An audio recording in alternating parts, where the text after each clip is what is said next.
Hi, I'm Kathy from Kiki's. Well, this is a little video to add on to our other videos where we show you how to make the mask. In the one mask video, we showed you how to make the ear loops. The ear loops are great. It holds the mask on really snugly. But I don't know about you, but we've been trying to get elastic like crazy. We got some really good sources, and it's getting harder and harder and harder to find. You can find toilet paper easier than you can find elastic. So we're going to make a little video here, and we're going to show you how to make some ties, some fabric ties, because we are not going to run out of fabric, even if we run out of elastic. So we're going to go old school, and we're going to make some ties. Who watched Dr. Kildare when they were a kid? Remember him? He tied on this mask. He had that surgical mask, and oh my gosh, I remember that watching that show with my grandma. But he used ties, so that's what we're going to make. I'm going to talk about 3 different ways to make ties. I'm going to tell you about one and show you 2 others. So these ties were made on the serger. Now, if you have a serger, it's a great machine for making ties. If you look at this, it looks a lot like a belt loop that might be on your pants, and that's the attachment we would use on a serger to make this. On the serger, it folds the fabric, it stitches it over at the top for you, it makes a very secure stitch. And so these ties were made with the 3/4 inch belt loop attachment on the Baby Lock serger, which can do the cover stitch, which be your cover stitch machine, an Evolution, an Ovation, or a Triumph. So those machines will do this if you have the attachment. But you may not have that machine, and you certainly may not have that attachment. Let's talk about doing it on your sewing machine. Now, there's a couple ways to do it. One way that's kind of fun, it also requires some special equipment, but it makes a great, quick, fast, and easy tie. This tie is just a tube. And I don't know if you've ever made a tube before and tried to turn it right side out. That is brutal. That takes forever. Take a safety pin and try to turn it right side out. Well, there's a sewing notion or accessory that you may or may not have in your possession, and it's called a fast turn, and they work really, really great. What this fast turn does, it's a tube, and it has a special little wire with a little piggy tail on the end. So if you're trying to turn a tube right side out, all you do is you take the fabric. This is a little whitish. I could go a little bit smaller if I used a smaller tube.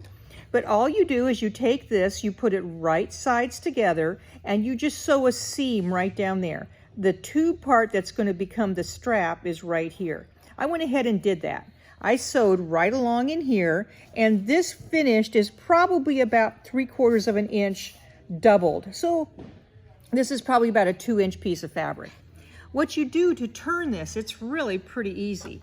You take the fast tube turn that fits, let me find the end that's going to go on there, that fits in that little opening. Then you scooch it on the tube, and it's going to hold that tube into place. Then you take your little piggy tail guy, insert it in the other end, and pull some fabric up. The hardest part is grabbing that little piggy tail, getting it started, and you're going to twist, and that's going to catch the end of the fabric. Let me catch it right here. And I don't know if you can see it, but that little pigtail's coming through the fabric. Got it? So that's going to hold on to it. Now let's go to the big picture, and you're going to see. All I do is take this and pull it just like that, and oh my gosh, I now have a turned inside out strap. Quicker than you can say, oh my gosh, isn't that quick, fast, and easy? So that's a quick, fast, and easy way to do it. Remember, your straps that you're making for the masks, they're going to go on the side of the mask, one on the top, one on the bottom. They need to be at least 18 inches long, not too much longer than that. Minimum, if you're running low on fabric, 14 inches. But they need to be long enough to go around the head and tie really easily. Now, you may be thinking to yourself, you know, I have a drawer full of stuff. I have some ribbon that looks like it might work for a tie. Well, let's talk about ribbon just for a second. This is a satin ribbon, and it looks like it might be about the right size. But guess what? It's kind of slick. It looks kind of nice. But have you ever tried to tie ribbon in a bow? Have you ever tried to tie a knot in ribbon and have it stick? This satin ribbon's kind of slickery, and it's going to move around. What's worse is, have you ever tried to untie a bow or a knot with ribbon? They tie it securely with a knot, they're not going to be able to get it untied. So I'm going to say that ribbon in a shiny satin or even an organza isn't going to be useful because you can get it tied, but you may not be able to get it off. If you have some twill ribbon, now that looks like maybe the selvage edge of a piece of fabric. It kind of looks like it's been braided or woven, and it's going to feel cottony. It's kind of, it's called twill tape, and that might work. If you have some bias tape that you've never used that's already pre-folded, you can sew along the edge of that. Those would work great for ties. But there's another quick, fast, and easy way that you can make a tie if you only have a piece of fabric, an iron, and a sewing machine. So let's do those. So here's my piece of fabric. I cut it a little bit bigger than 1 inch.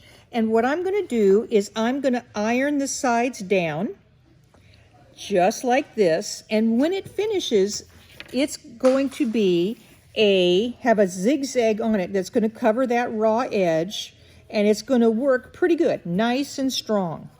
Here's the issue. When I am ironing this, I'm fussing with little folds and I could burn my fingers.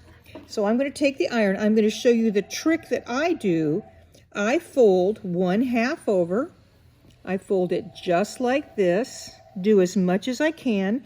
It's sticking okay. I just want to get that started.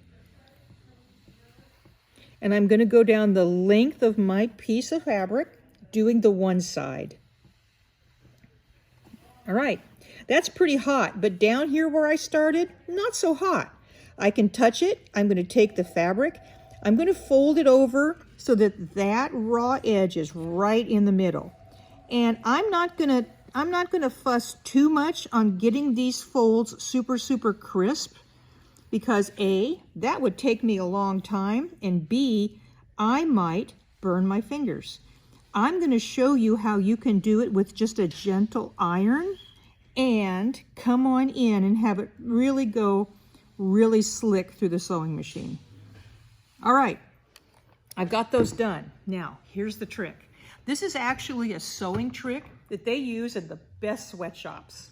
So I am going to zigzag over the top of this. So I'm going to take my machine, I'm going to change it to a zigzag stitch, and I'm going to make that zigzag stitch pretty wide because I want not to have to fuss when I'm covering that raw edge. So I want to show you this at the machine. You don't have to see necessarily where I'm stitching, but I want to show you the technique of running this through the machine. So I'm going to put it under the foot, and I'm going to start so that the tie is coming out the other side, and I'm just zigzagging over that raw edge.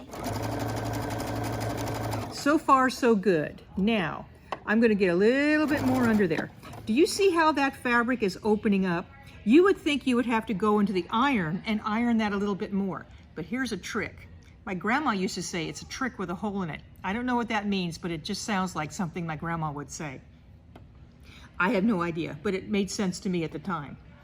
So I'm going to take and I'm going to do this tie in a technique called sewing under tension.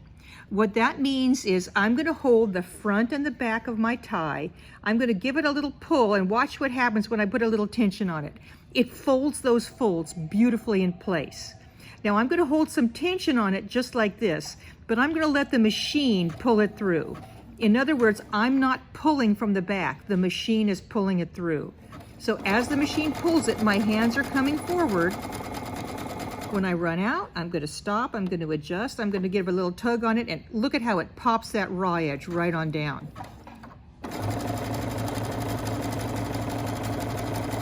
You get real good at this, you can do straps like the wind. Here we go. Remember, the important part is you're holding some tension on this piece of fabric, but you're letting the machine pull it through.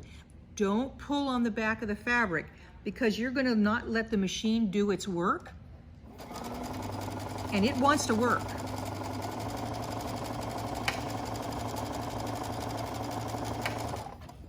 Little bit more. I can go pretty close to the edge, but by the time I get there, just going to let it go, and that fold's going to stay in place. I'm going to use my cut. Now, this fabric did fray a little bit. All I have to do is cut a few of these little little stray threads off. This fabric has been cut for a while, so it was starting to fray on me. If it's a fresh cut, you probably don't get that.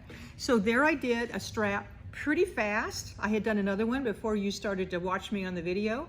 These are quick, fast, and easy. The only thing I need to do to finish them is fold that end over a couple times. I'm going to switch back to a straight stitch and go over this end a little tiny bit.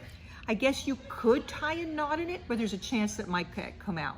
So that's quick, fast, and easy. When you're sewing the straps in the mask, you're going to have sewn the top part, the bottom part. Watch the other video if you don't know what I'm talking about. Insert these just in the same place you would insert the ear loop elastic. Remember, one on the top, each side, one on the bottom, each side, and no elastic, no problem. You can make masks all day, all night, and all the time we need them, because we really, really still need them. Thank you so much for watching. Thank you for your efforts in making masks. We really appreciate it, and keep the faith, baby.